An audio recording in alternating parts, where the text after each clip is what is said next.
Rumbek, July 2005.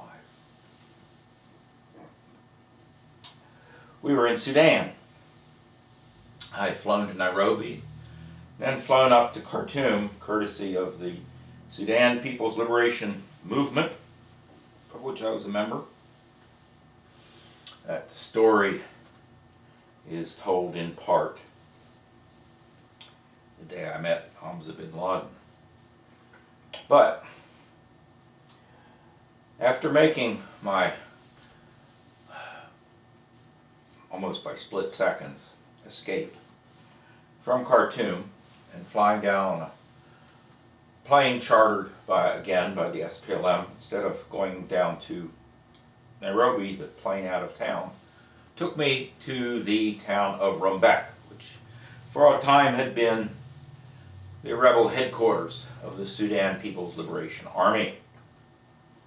And there, the SPLM put us up in a facility called AFEX, which was run by a company that did mostly safaris in Kenya, Uganda, Tanzania, African expeditions, AFEX. And they had been contracted by the United Nations to provide lodging.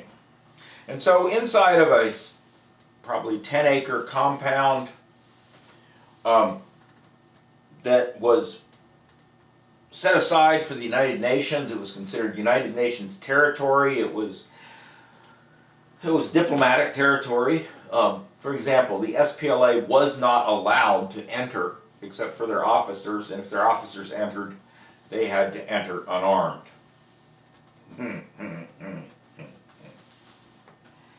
That was a little silly at times. And a lot of interesting things happened. I ingratiated myself to the blue helmets when I pointed out to a Danish blue helmet that he was being photographed, i.e. spied upon, by a North Vietnamese agent who was also resident there in AFEX. I'm not North Vietnamese, North Korean agent. How did I know?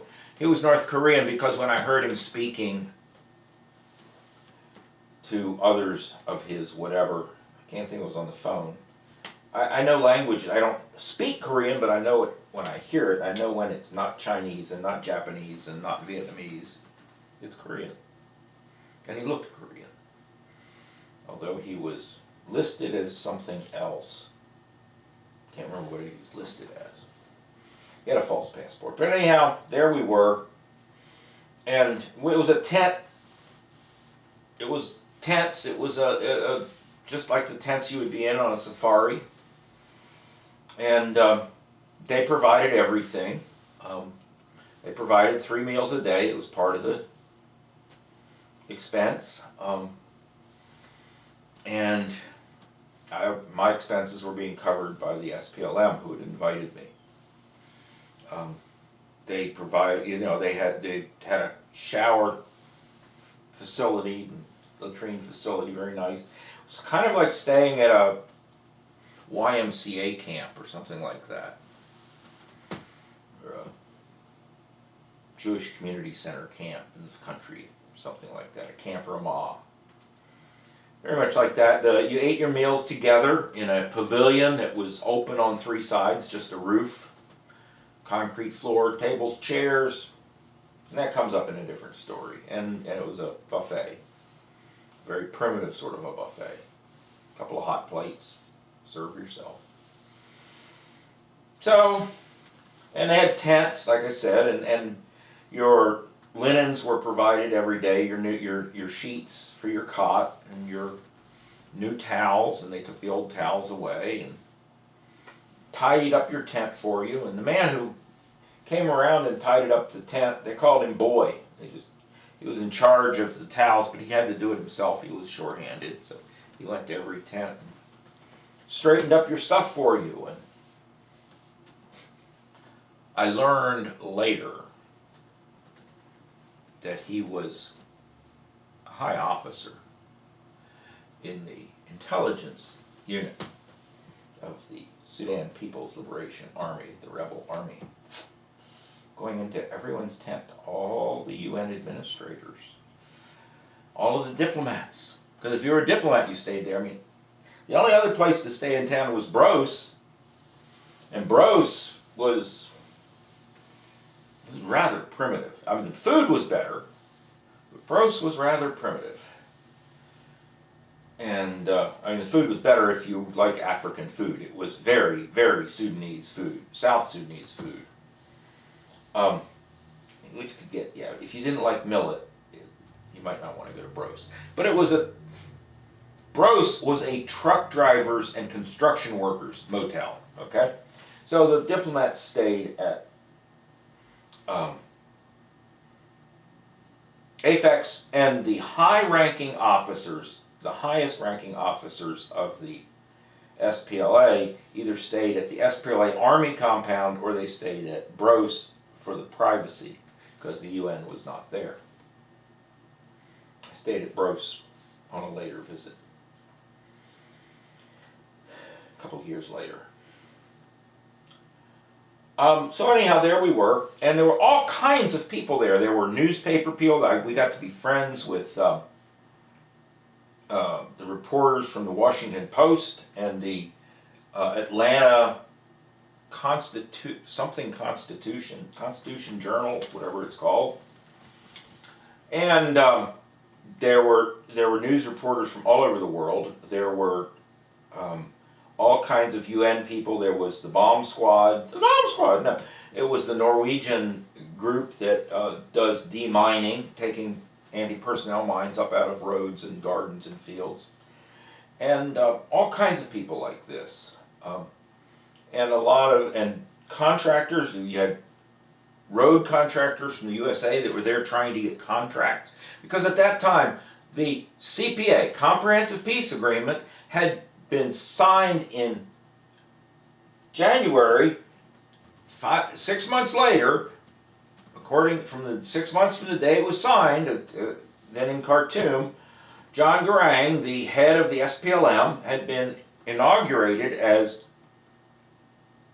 first vice president of Sudan and president of the autonomous region of South Sudan, which eventually became the nation of South Sudan 5 years later, which was all written up in the Comprehensive Peace Agreement. But we were in kind of an interim period because they had not, quote, formed a government yet, and that'll be talked about in another video.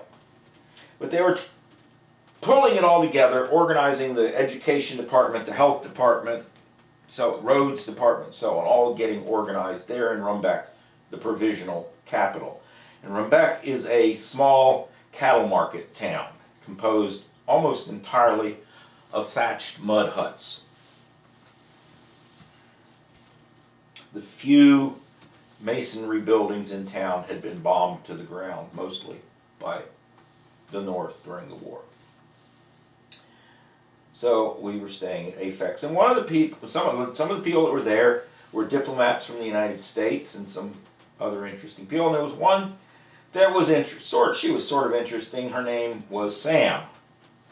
Sometimes it was Sam, and sometimes it was Samantha. And she had, to me, a very unnotable person. I mean, she had hair that was, depending on how the sun fell on it, it was brown, or it was red, or it was blonde. Typical American woman. And she acted like a typical American, thinks she's important woman. Okay? The kind of people that have too much education for their own good. And she was there, you know, and the curious thing was, sometimes when you asked her her job, she would say, "Oh, I work for USAID." Okay.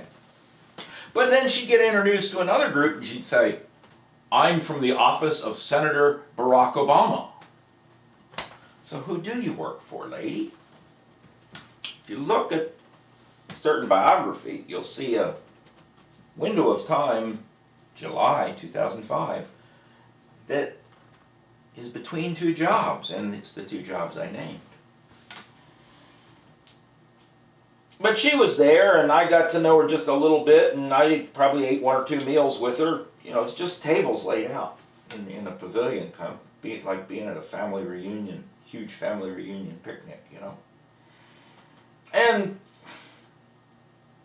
I was trying to talk about taking care of the 250,000 street orphans that the war had left.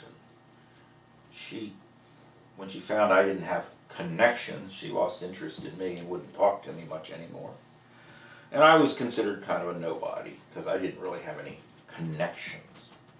But I was there to be a photographer, and I did a lot of photographing, and had breakfast, and believe it was a Monday morning. Now you've got to realize that we're halfway around the world, so Monday morning in South Sudan is Sunday evening late in Washington, D.C. So we have breakfast, and I walk away from the breakfast table to take my camera with me, go back to the tent, and I don't know what I was going to do. And I don't know what came first. And I noticed that she was in the orange orchard because it's not like they planted an orange orchard to go with aphex. It's just the piece of ground that they claimed to use for aphex included an orange orchard. And I don't know whether I noticed that she'd gone out into the orange orchard to kind of be alone with her satellite phone, or whether I went out there to photograph a bird, but there was a scissor-tailed Whydah. It's got a magnificent tail, long tail like this, you know? And I wanted to get its photograph. I tried for days to get the photograph of a scissor-tailed Whydah, and there was one popping around, and I started trying to take its picture. In the meantime, start taking a picture of the little blue bird that had the azure red-cheeked something. Cute little bird like a sparrow, only it was blue and had red cheeks, or was it the other way around? And then a hoopoe decided to display, and it puts this little thing up on its head and goes, whoop-bo, whoop-bo, and so I'm taking pictures. She's on the phone, and I hear her get started, and that's what the video is about.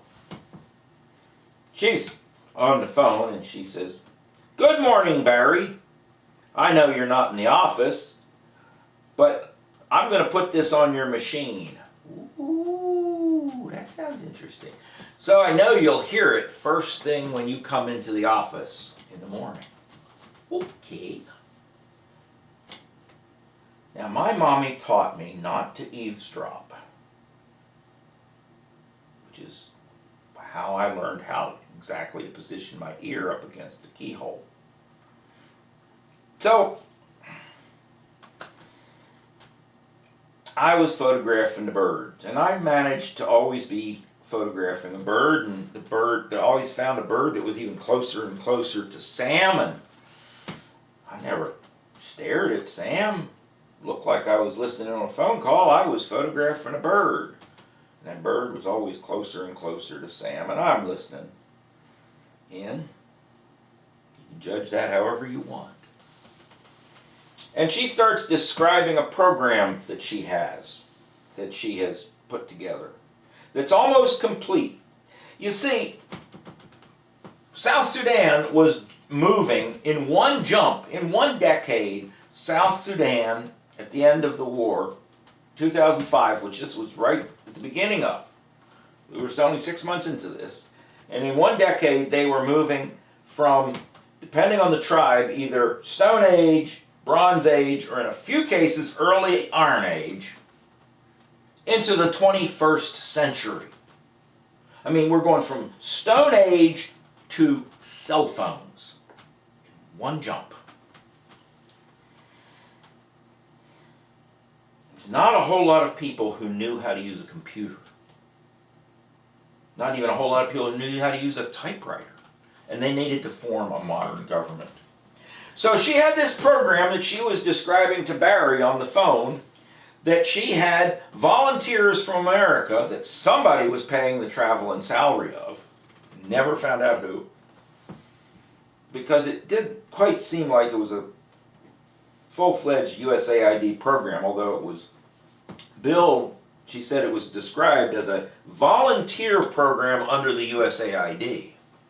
And it was secretaries, executive secretaries, the kind of women, and I guess in some cases men, who know how to use an IBM PC very well, how to use it for spreadsheets, and so on, how to get online and book tickets with the airlines, how to use Microsoft Word extremely well so that they could take dictation, write down, put it all up in a Microsoft Word form, do the spreadsheets, do the accounting, and so on.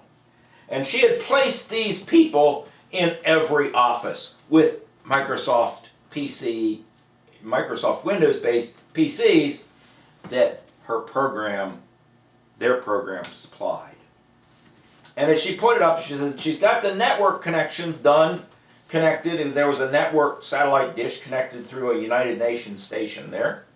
And we were getting the satellite, the connections hooked up, and it will be mirrored in DC. Everything that is done inside the government, the sovereign government of South Sudan, will be mirrored in Barack Obama's office in Washington, D.C. He was senator then. Okay. That does not sound copacetic to me.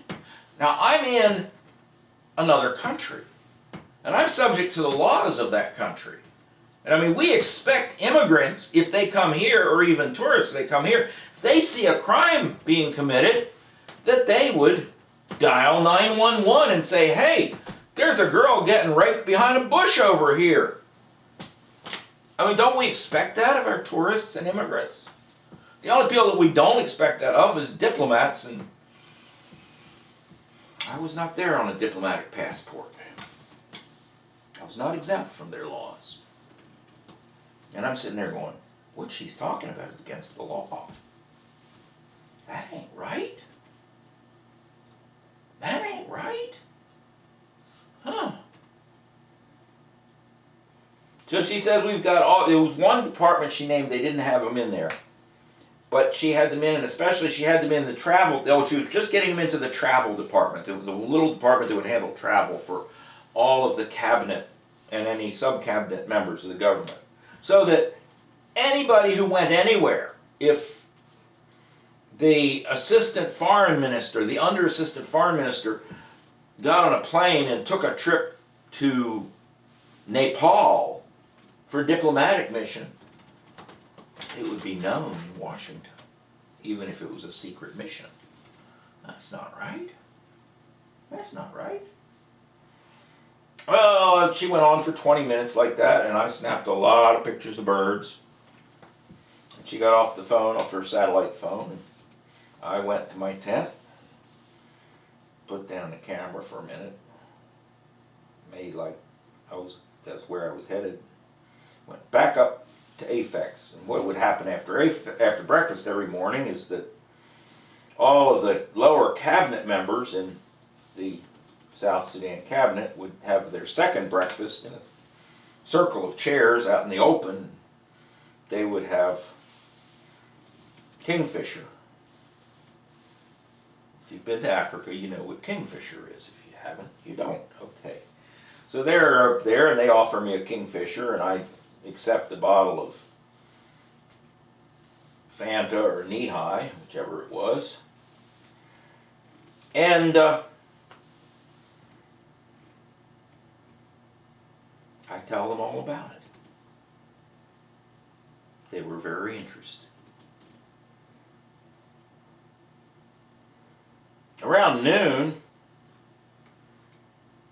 the noon flight from that little dirt strip called Rumbek Airport took off, went to Nairobi via Lokochokio.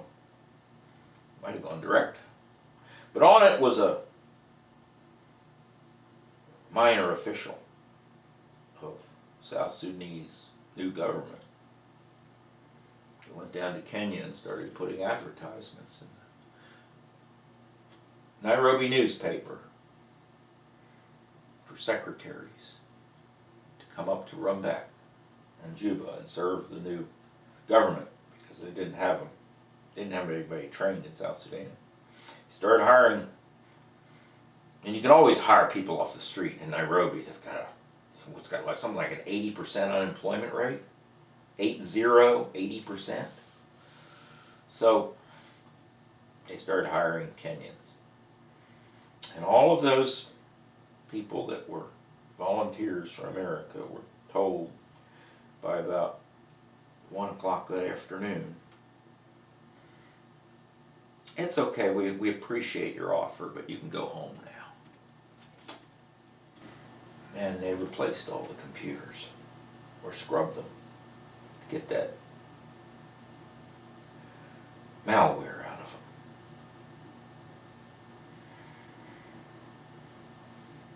And I bet Sam and Barry, to this day, don't know how that happened.